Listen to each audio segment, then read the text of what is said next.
This is Leicester Till I Die TV. Watch and subscribe on YouTube and listen on your podcast platform. Hi everybody, Jerry Taggart here.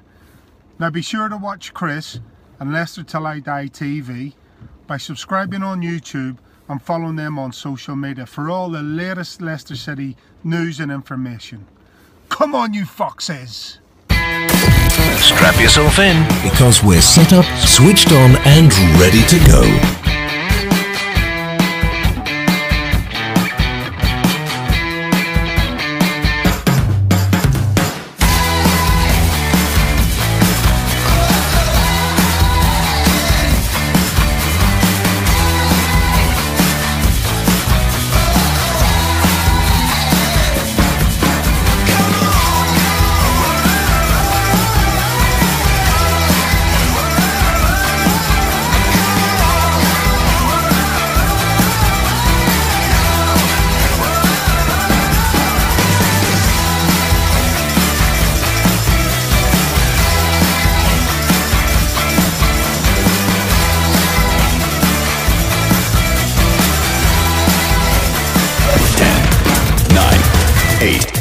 Seven, 6, 5, 4, 3, 2, 1.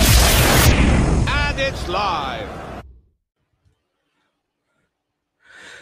Good morning, fellow Fox fans. How are we? Coming up towards the... Can you believe we're coming up towards the end of the season? Honestly, it doesn't seem 5 minutes ago since I was doing the Birmingham City pre-match friendly post-match show. That's a mouthful, isn't it? We've got a special on this morning, and we've got a special guest coming in. You may have heard me on his show. It's a bit of a role reversal, this. And I didn't say role play before any of you get the wrong idea. We won't go down that road. But we're going to bring in, and it's a pleasure to have him on. I always have a laugh and joke with him on his shows. talkSPORT presenter Max Rushden. And we'll say good morning, Max.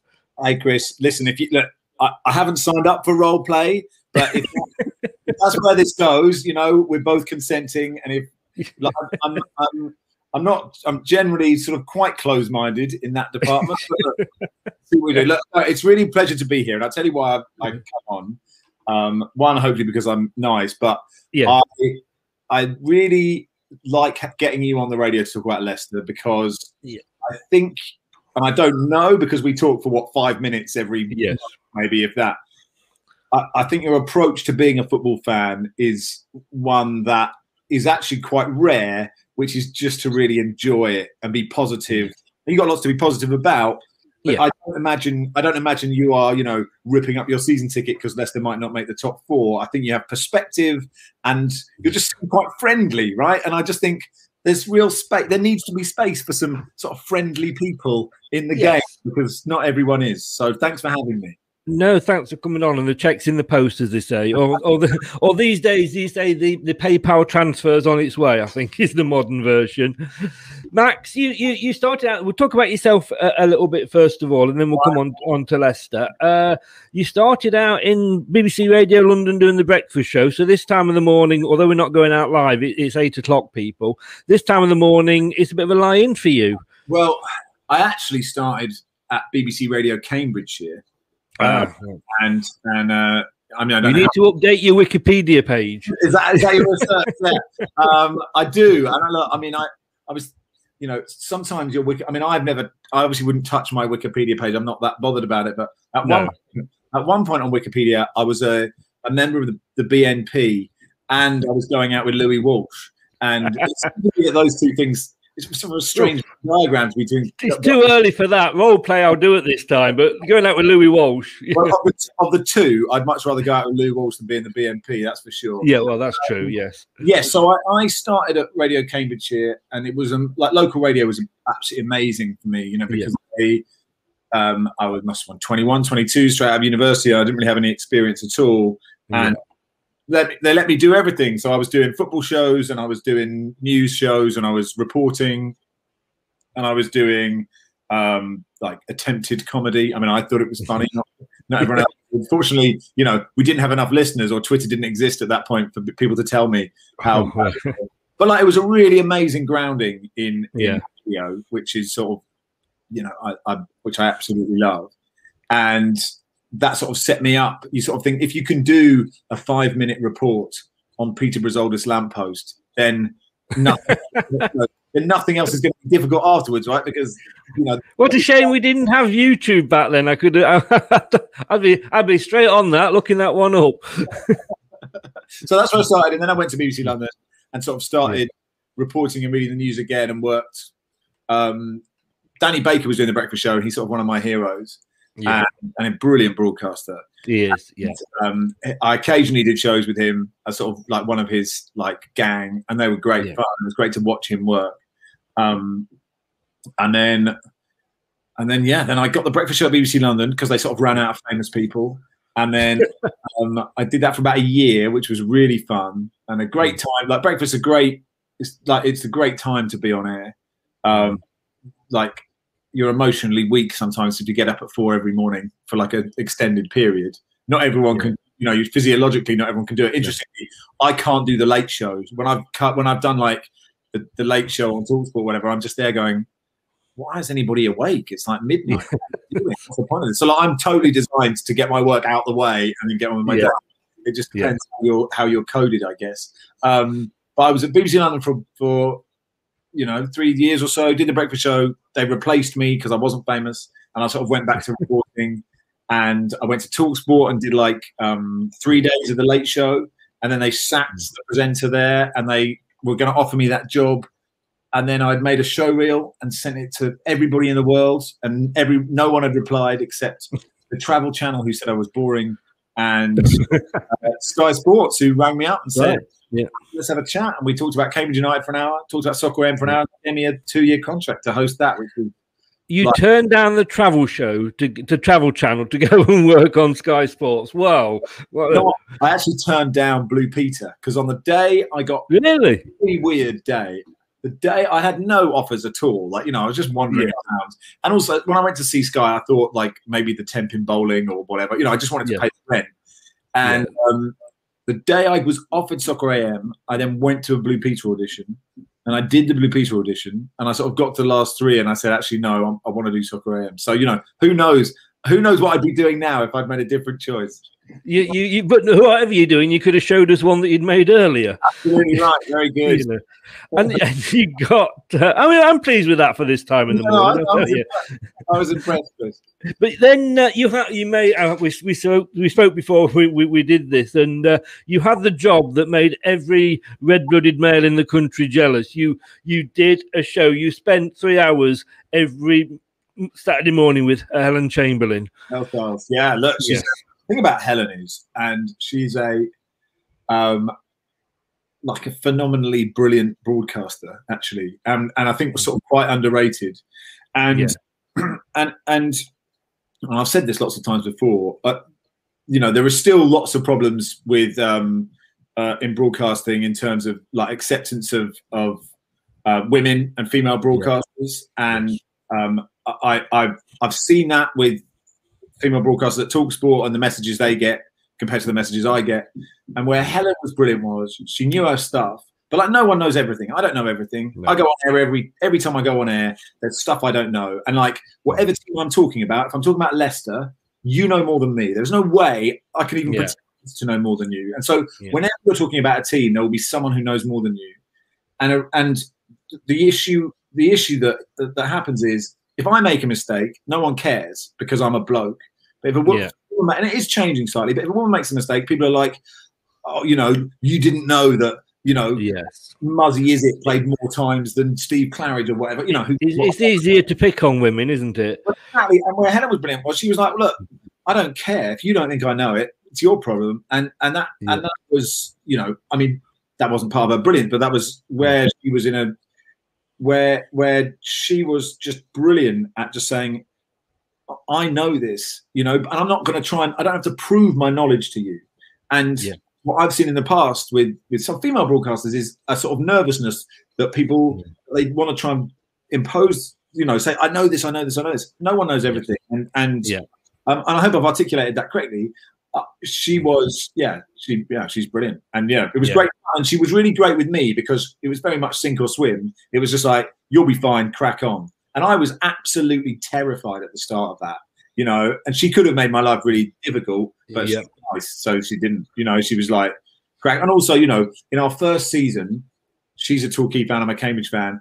Yes. Got to the playoff final at Wembley. Like, it was Cambridge v Torquay. I mean, it couldn't have been scripted better. They beat us, and it took us another 7 years to get into the Football League or something. But you know, no, she was great to work with. We had very similar senses of humour. So when we were coming up with ideas and scripts and stuff, it worked really well, despite from completely different backgrounds. You know, she was working at Chessington World of Adventures, you know, looking after seals or something. Wow. Doing a history degree, but basically we ended up on the same sofa. And it worked. It very much worked. You're obviously at talkSPORT now. You do the 2 warm-up shows Saturday and Sunday, Saturday 9 till 11, Sunday 12 till 3.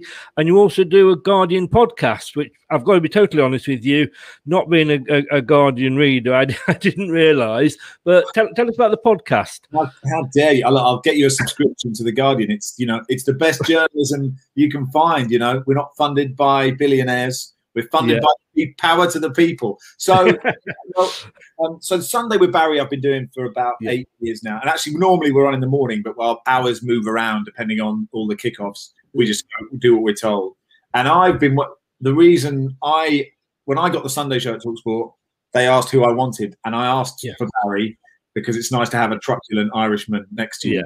But he's been on the Guardian Football Weekly for, I think it was the first ever football podcast, and James Richardson. Football Italia used to host it, and he left to start his own one about 3 years ago. So I took over from him, and I mean, I would recommend you have a listen. It's really good fun. It's I think what I try to do, and you know, you can get very you can almost start trying to sound like a method actor, like Daniel Day-Lewis or whatever, when you start talking about how you try to broadcast. Really, I just try and have a nice time.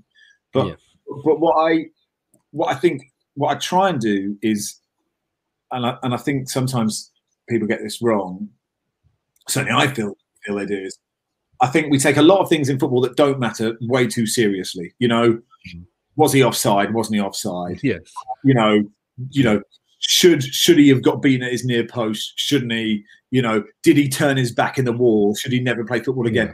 Take those things, we get so emotive about them, and we don't take the things seriously that we should take seriously, that are difficult to talk about, like racism or misogyny or corruption or homophobia and all those things. So hopefully what I try and do is the stuff that doesn't matter, really enjoy and have fun with. You know, Serge Reguilon's own goal for Spurs was absolutely hilarious. Let's talk about it. And it was funny. Yeah, it was I've not actually seen it yet, and we've got Spurs on. I'm on a Spurs show later tonight, so I'm going to have a look at that. I mean, I think I was talking about this with Paul Hawksby yesterday. I'm doing the afternoon show with him at the moment. Yes, and he's a massive Spurs fan. And Tottenham are my big team who win things. My dad's a big Tottenham fan, and obviously a lot of your chat is, look, Liverpool just have to win because of the goal difference.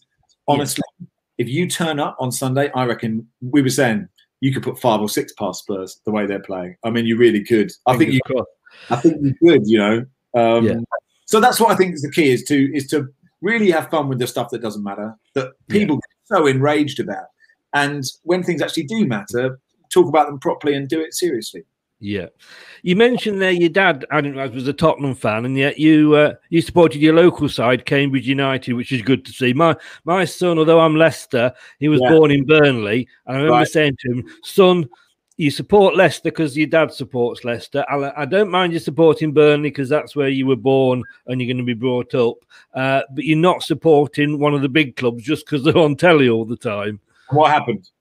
He supports Leicester. Okay, good for him. Yeah, so my dad put me in a Tottenham kit when I was 5. After every Tottenham game, I'll get a call a minute after full time, and he'll tell me how good Jimmy Greaves was, and Alan Gilzean, and we can both agree on Glenn Hoddle because I'm old enough to remember him. Yeah. And but he took me to Cambridge United as well in the mid '80s. Yeah. We had this amazing run, and this run almost to the Premier League that was shattered by Leicester City. Basically, funnily enough, I was going to mention that you were the team that ruined our dreams, because we had one shot at the Premier League, and I mean, it would have been slightly odd if you just let us win that play. I didn't go to the 5-0. I was at the home game. We drew 1-1. Yes. I mean, it's a shame we just ran out of gas because that season, what's that, 91, 92? Yeah. We were top at Christmas, I think. We went to Portman Road. We won at Ipswich. We were 1-0 up at St James's Park and let in an equaliser in the 94th minute. We had Neil Heaney scored a goal that was disallowed at Ayresome Park that would have given us, we were very close to automatic promotion. And we just ran out of gas. And it's a shame for a team of Cambridge's size because we'd have probably only been there a year. Let's be honest. It was the first year of the Premier League, but we'd have had that year. We'd have had, where are we going next week? We're going to Highbury. Yeah. Oh, we're going to Old Trafford, and we're going to White Hart Lane. And those would have been amazing. And, now, given how football has changed in the last 30 years, unless, I don't know, there are always rumours that some tech billionaire who has an office, in Silicon Roundabout or wherever it is. What's the Silicon of the Fens, isn't it? Silicon Valley or whatever, yes.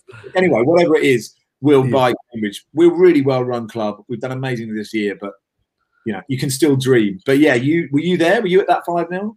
No, I was actually I was working out. It says there how old you were at that time. Because I'm thinking, like, you're a lot younger than me. Yeah. And were you actually sort of, young, old enough to remember it? But I'm glad you were, But I wasn't there. But that was the start of our playoff years, and we were what we like to say robbed by Blackburn Rovers with a penalty. Right. We then, I think, the following year we lost to Swindon, or a couple of years afterwards, lost to Swindon 4-3, which was a horrible. I mean, as exciting for the neutral as it was, the emotions you went through in that playoff final to be 3-0 down, to get it back to 3-0, again another penalty, but Glenn Hoddle, that was the Glenn Hoddle year, if you like, and his story. It was Hoddle, wasn't it? Yes, yeah. It's funny thing, Hoddle was managing Swindon and Cambridge. We were obviously there, and he obviously hated us because we played the most brutal. Leicester played. You'd have a bit of a reputation, didn't you, at Cambridge? Yeah, I mean, Leicester played some pretty agricultural stuff, but nothing on us. Yeah.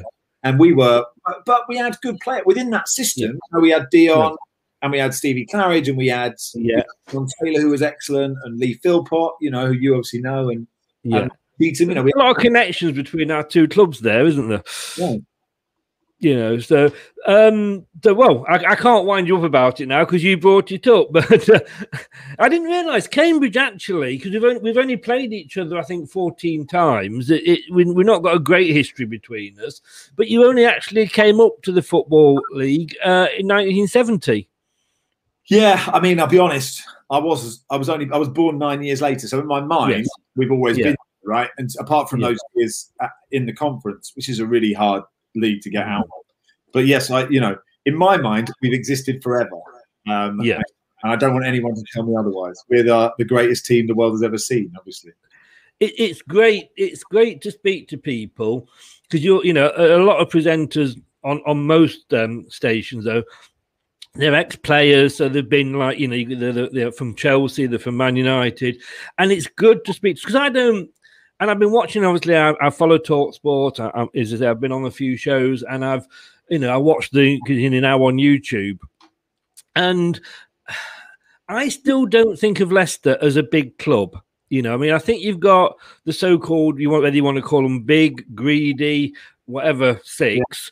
I don't think we'll ever break into that because that's how the media sees those six clubs. Possibly. I think we could make it the big seven, and then hopefully you've got teams maybe like West Ham and Everton coming up. But, we have broken the mould a bit, Leicester. We have broken through that glass ceiling, but I still see us.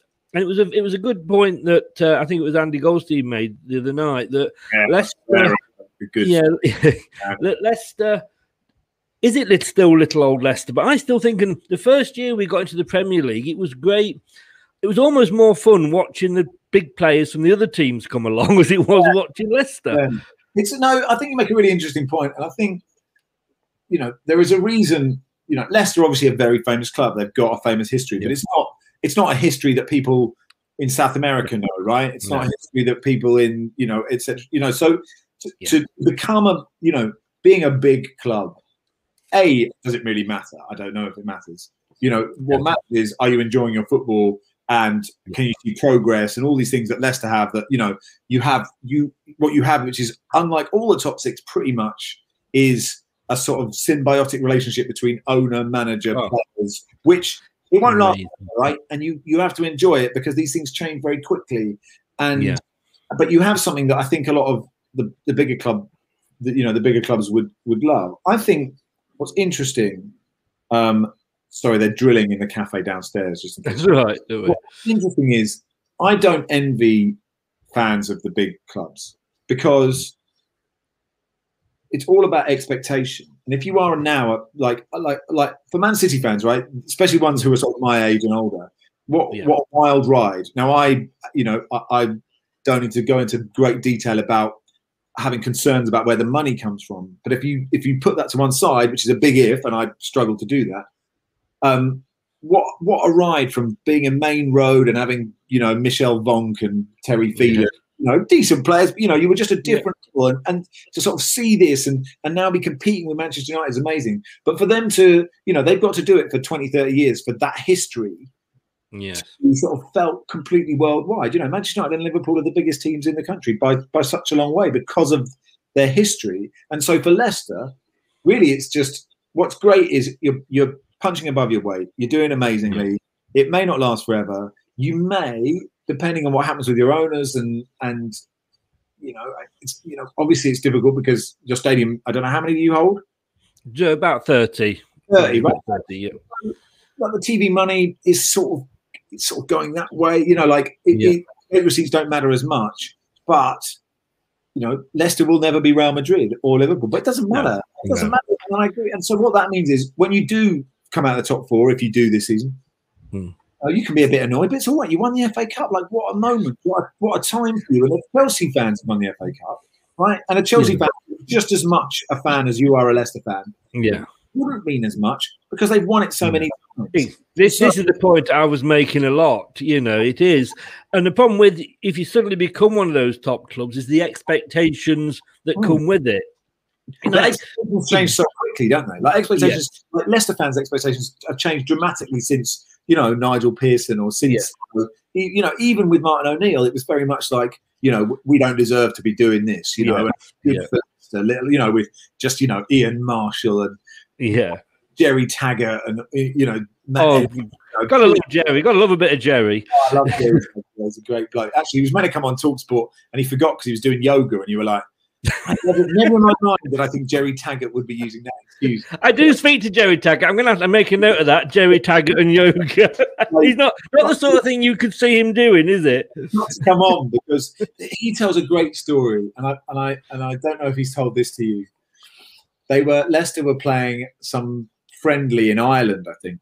Have you heard the story? I know this one's going. Don't know where this one's going. No. And these charity games, someone had paid some money to play for the opposition, and he paid a lot of money for charity. So it was like, look, everyone agreed he's going to come on, let him score a goal. That's great, Yeah. And no one told Jerry Taggart. I think it was Jerry. And so halfway through the second half, Jerry's come on, and it might have been, I forget who did it, but this bloke goes clean through, and Jerry Taggart just goes, absolutely smashes this bloke. And I was like, what are you doing? You're going to let him score. So anyway, I just think that the cup final, I really got quite emotional watching it. I don't know what, it must have been amazing for you guys, and I don't know if you were there. I wasn't, unfortunately. I went into the ballot for a ticket, didn't get one. But that said, I was sat at home, because if I'd gone into the ballot, I'd have got a ticket on my own. But my son was sat with me, and I was 9 last time we were in a cup final with the biggest club never to have won it. We've been in more cup finals than any other team that's never won it. We've got all those albatrosses off our back, and at the end of the game, and we were stood up for the last 10 minutes, and we probably cheered more when their goal was disallowed than we scored when ours. But at the end of the game, I was actually looking out the window because I'd got tears coming down my face. Yeah. And Sean, my son, finally said something to me. I turned, and so was he. He was absolutely in tears. And that's, to me, and I hope we don't become that big that we lose moments like that, because to me, that's what football's all about. Oh, no, that's beautiful. I remember when Tottenham got to the Champions League final, and I wrote a piece about it. This is the first piece I wrote for the Guardian, actually. And Tottenham got to the final. I was in a pub with one of my oldest mates, the Man City. So the Man City game I'd watched in this pub with one of my oldest mates. Yeah. And we grew up, and as Cambridge fans, he was City and I was Spurs because of my dad. Yeah. And we watched that game where, a bit like that VAR for you, Sterling scored that goal. He went mad in this pub, and then it was overturned, and it was just what a blissful moment.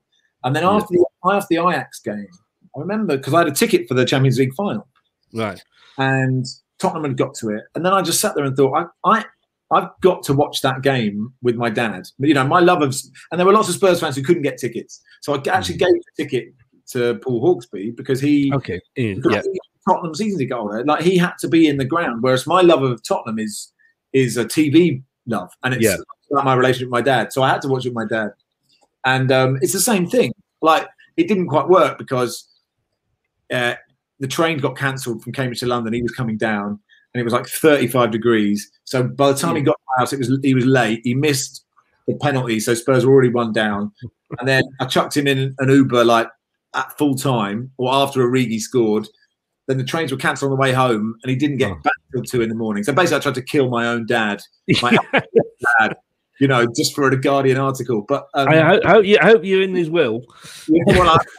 Good for you. You know, like, you're absolutely right. You were in exactly the right place. Yes.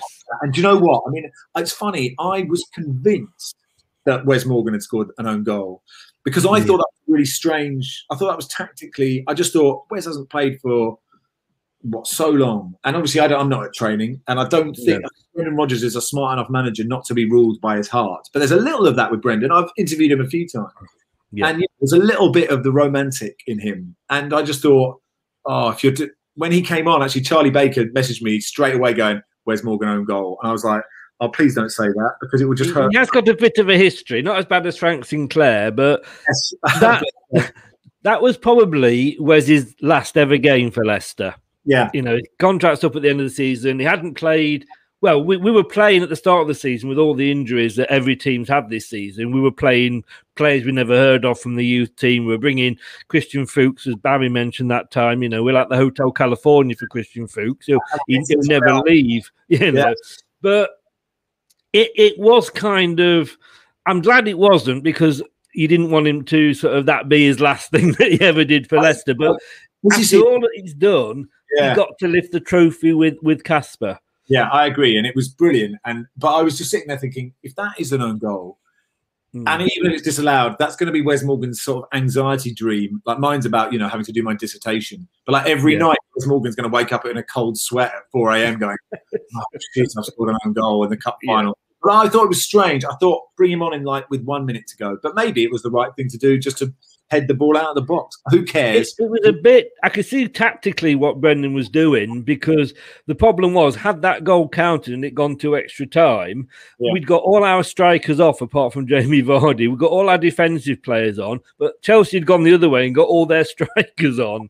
But I just wanted, I mean, I was sat there with my son and I was begging Top, our owner, to come down onto the pitch and join in the celebrations. I really, really was. And it was so good when Casper finally went and got him and dragged him down. And I think Ian Wright summed it up for the nation when he actually said, "I'm actually jealous of this club and the owners and what they have." And, you know, we have got such fantastic owners, and it's probably shown up even more with all this ESL rubbish and what have you. But, you know, we'd gone bust once. We were on the point of going bust a second time. Milan Mandrić came in from Portsmouth because of the Alan Birchnell connection and saved us. He'd got a bit of a track record at Portsmouth of selling it to people that, you know, maybe a bit dubious. And he brought these Thai guys in that we'd never heard of. But my God, you know, if as a fan you could design your own owners, that's what they would be. They are absolutely fantastic. And the journey they've taken us on. Yeah. It's unbelievable. The Premier League is unbelievable, right? I mean, it's just mad. It's a mad season. And I thought what was really fascinating about that season, I'm sure you've talked about it a lot, is that you were just, you know, other teams, even though you were top of the league, you know, even though you were kept on winning, everyone was just like, "Oh, it's only Leicester, so we'll play a hot line." And you're like, Don't play a high line against Leicester. That's like rule 101 of playing Leicester. They've got Danny Drinkwater who's going to put it over the top, and Jamie Vardy's going to score. Just play deep, and it does that. Yeah. Vardy does find it more difficult when teams do. Definitely. Yeah.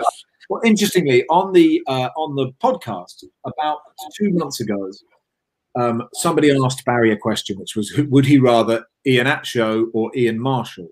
And he chose Ian Marshall as of the Ian to pick up front. And since then, Ian Acho went on this incredible run to the point where listeners now from all over the world, ask Barry to criticise their players so that they change form.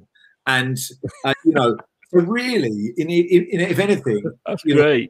If it hadn't been for Baz, Ian Acho probably wouldn't have gone on this quite miraculous run that he's gone. I'll have to send him a thank you message on Twitter. And this is why I am the size I now am, because I've eaten so much humble pie this season. Because I loved Inacho when he came. I was so glad we got him, and the thought of him and Vardy playing up front, but it just never happened until this season. Because of the injuries, he had to bring him in and change the formation. And at the start of the season, we were talking about who we're going to get to replace Jamie Vardy, and now we're saying who we're going to get to play alongside Ian Acho. Yeah, same. But I mean, just going back to, I mean, I was actually talking to Tottenham. I actually was working and sat next to a Tottenham fan for the season we won the league. Sorry, and it was like the whole season, neither of us were convinced we were going to win it, because he said Spurs will always bottle it. And I'm going, well, Leicester never. We shoot ourselves in the foot all the time. It was like, and that was my one time I've been on talkSPORT drunk. Good for you, which I will say is one more time than me, because well, I would hope so. You can't say anything else, really, can you? I presume you know Jeff Peters, is big Leicester fan in talkSPORT. Yes. He came on. I think he came on the overnight show at 1 a.m. hammered. We got on a Sunday, and he had that absolutely brilliant "I've been screaming at football day after" voice. It was just so broken, and you could just hear this guy was just a sort of husk. There was nothing left of him. He had left everything out there, and it was reminded me of. I haven't felt like that at Cambridge since we played Gateshead to get back in the Premier into the Football League. So we'd lost 2 playoff finals in a row, Exeter and Torquay, and then the following, and then we didn't get into the playoffs again for another, 6-7 years. We were 2-0 up against Gateshead. We went 2-1, and then we'd made all our substitutions, and our centre back broke his leg, and so we were down to 10 men. They were all over us, and there was like 10 minutes of injury time at Wembley, and it was just like that 10 minutes lasted about 6 days. Yeah, tell me. Yeah, I'd completely lost my voice. In fact, I had contract negotiations the next day at Sky. Like, I had to meet the boss. Right. He was going to tell me if he was firing me or not. It was quite a stressful time, and I was just this empty vessel sitting in this room at Sky, and I couldn't talk. At least it proved I was a football fan to the boss. When he was This is true. But go back to you. What was more surprising to you, the fact that we signed Ranieri, or how quickly we sacked him? Well, that's a good question. I mean, I'll be honest. When Leicester make their appointments, I pay almost no attention. That's sort of where I am. I'm like, Leicester. No, I understand that. Yeah. Claudio Ranieri, I imagine they'll come 15th.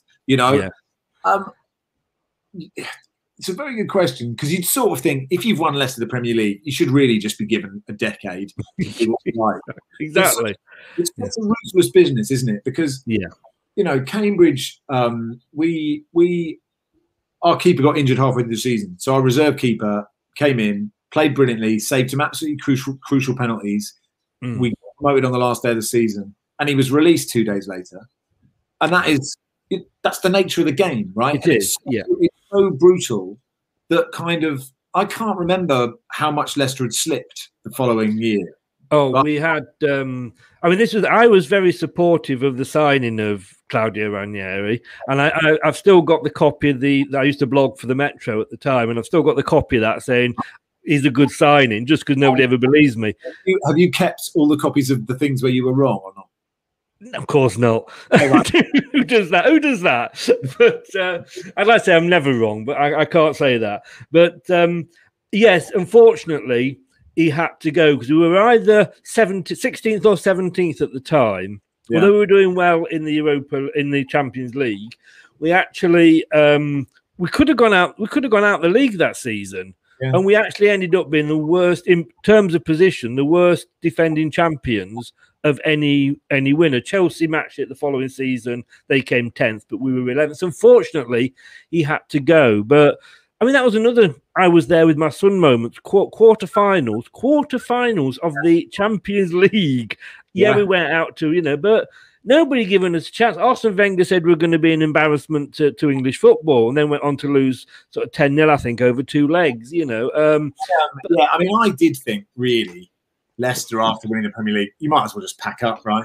You'd completed football. Like, what else is there? There's nothing else you can do. So the sort of renaissance, A, the Champions League run, but B, what Brendan Rodgers has done. He's and he is kind of, he can be, he's sort of mocked a little bit, a couple of the documents he's done, and he's got really nice teeth and all that. But he's a really nice bloke. Like I went up and interviewed him at Celtic. I interviewed him at Swansea, I think. Really good bloke, interested in other people. You can see why. I mean, I mocked that ridiculous interview where it was Johnny Northcroft. He's a brilliant journalist, but that bit where the first thing he did was tell some cleaners to move some boxes. And you were like, well, what were in the boxes? What did Claude Puel say? These boxes here. And I was very interested in I was very invested in the box. But Brendan Rodgers has got a brilliant way about him. He would be a great appointment for Spurs. I think for you, you're lucky that Spurs are so bad that I think he'd go, I just don't need it's a step up in size of the club, but it's just not worth it. You might as well wait until United or Chelsea or Liverpool. He won't go back to Liverpool, but wait until those.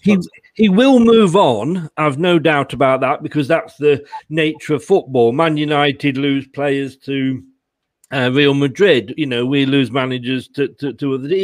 It's the hierarchy of football, and that will always be around. But he's got to be very careful because of and I was going to ask this anyway, because of the way that he left Celtic. He's got to be careful he doesn't leave us too soon, or he gets a bit of a reputation of never sort of hanging around. Yeah. But I mean, he can build that reputation. He's won Leicester the FA Cup, the first time in our history. As we said off air at the start, 4 times in the final, always the bridesmaid, never the bride. We're the biggest club never to have won it. He's done that now. He can have a statue outside the ground next to Ranieri for me. Yeah, I think that's the thing, and I think that. I think that when he left Celtic, I was like, "That's weird.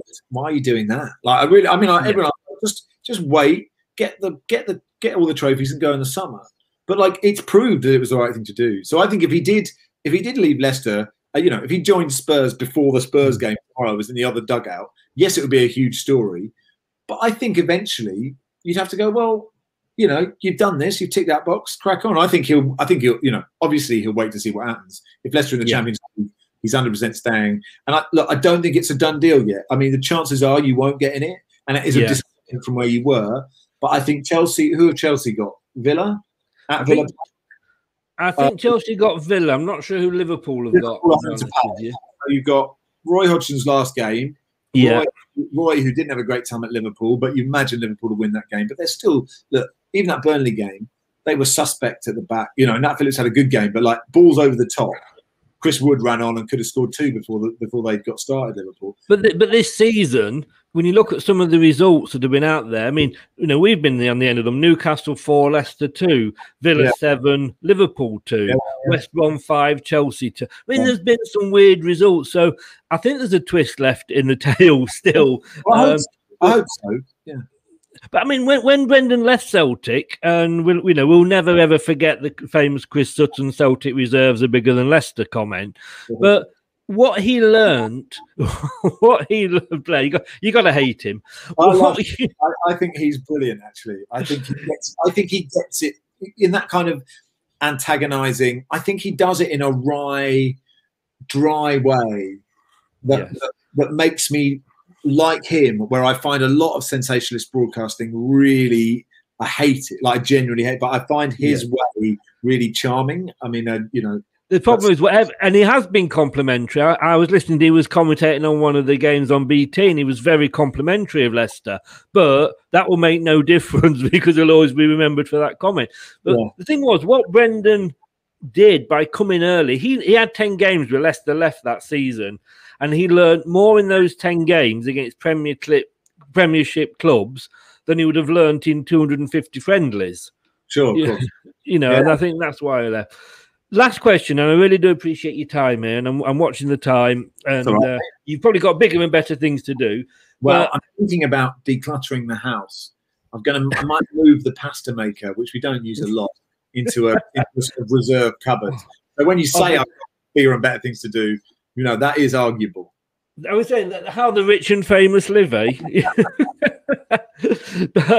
One of your colleagues, I don't expect you to get to sort of go against one of your colleagues, but again, we spoke about this off air. Have Leicester bottled it?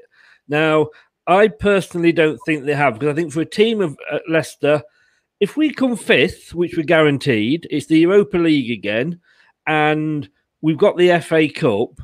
That for Leicester is a bloody good season, but it was only the other day when Liverpool won that we've actually dropped out of the top four. We've been the only team in the top four all season. It is a daddy chip scenario, isn't it? Look, it was Andy Goldstein said, yes. Of course you haven't. I mean, it's just not even a conversation. You know, as I said to you before we came on air, the true answer is not interesting, but the point is, really, if you look at the 92, like amount people pay on wages and transfer fees and where they finish in the league, it's sort of a straight line. Obviously, there are, you know, Cambridge did way overperformed, and teams do that. But that's what, and that gets even more extreme at the top of the Premier League, right? You know, the teams that are paying the big wages should finish above the teams that don't. So I don't know where you are on average wage, but I imagine you're 8th-ish. We're about 8, 9, 10, something like that. Yes. Where you should finish. So like for you to finish above that position is an incredible achievement. For West Ham to finish above Spurs, Arsenal, Everton is an incredible achievement. And the consistency that you need to do that. And you know, I was having this debate the other day. You know, is it better to, like, you know, if at the start of the season they say, look, you're going to win 15, you know, draw 15 and lose 8. Yeah. The best way to do it is to lose the first 8, draw the next 15, and then win the next 15, because then you just sort of finish on this big high. So the way you've done it, sort of win a lot at the stop and tail off. Well, it happens, right? It happens. It's, you know, it's not bottling it. It's a shame for you, you know. But you know, Leicester have had, you know, if you're a Leicester fan, the last 5 years have been mad, right? Or 7 years. Right? You know, unreal, and you know, we've gained a lot of new fans over that time because we've suddenly become well known around the world. But you know, for us as a club.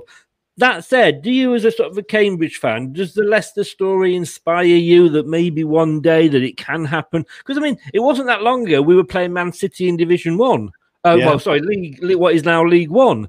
Yeah, I think, look, you're obviously bigger than us, right? You know, like you're just a bigger. Leicester, Cambridge is not a football town, right? It isn't. Like, no. So, I remember, you know, when we got to the quarterfinal of the FA Cup the first time in 1990, and, you know, I'm sure they went around the streets asking people what they were looking for to the game, and most people like, the what? What's happening? You know, like, it's the quarterfinal of the FA Cup when the FA Cup was like, even, you know, it's big now. I'm not taking away from your victory, but, you know, what it was like in 1990. Of course, Yeah, like all those stories, like the Brentford story, your story, you know, Wickham getting into the Championship, all those stories do give you hope. But, you know, it's a bit like Bournemouth as well. But, you know, it isn't really, it's not little old Leicester, is it? You're quite a big club and you've got incredibly rich owners, right? Yeah. But you know, to break in, to get to where you've got is amazing. To win the league was utterly brilliant, like mad. Winning the cup is brilliant, and it's a great emotional story, and giving your history in the cup is great. But winning the league is just insane, really, when you think about it. It's like, it's really extraordinary. Like, for so many things, you had to hit form, and you had to have so many big clubs be bad, you know. Like, if you think about it, for Tottenham, really, I know Tottenham didn't finish. They finished third, didn't they, in the end? Yes. But like for Tottenham to be the team that was challenging you, that is lucky to have, for Man United to be nowhere, for Chelsea to be nowhere, for Arsenal to be nowhere, for Liverpool to be, for Man City to be nowhere. That is mad. That's like just luck. You know? I call it the perfect storm of a year, you know, because Tottenham were being Tottenham and they blew it at the end. Arsenal was struggling, although they did come good at the end and finish second. But Liverpool, Klopp was still settling in. He hadn't really sort of got his head around things yet.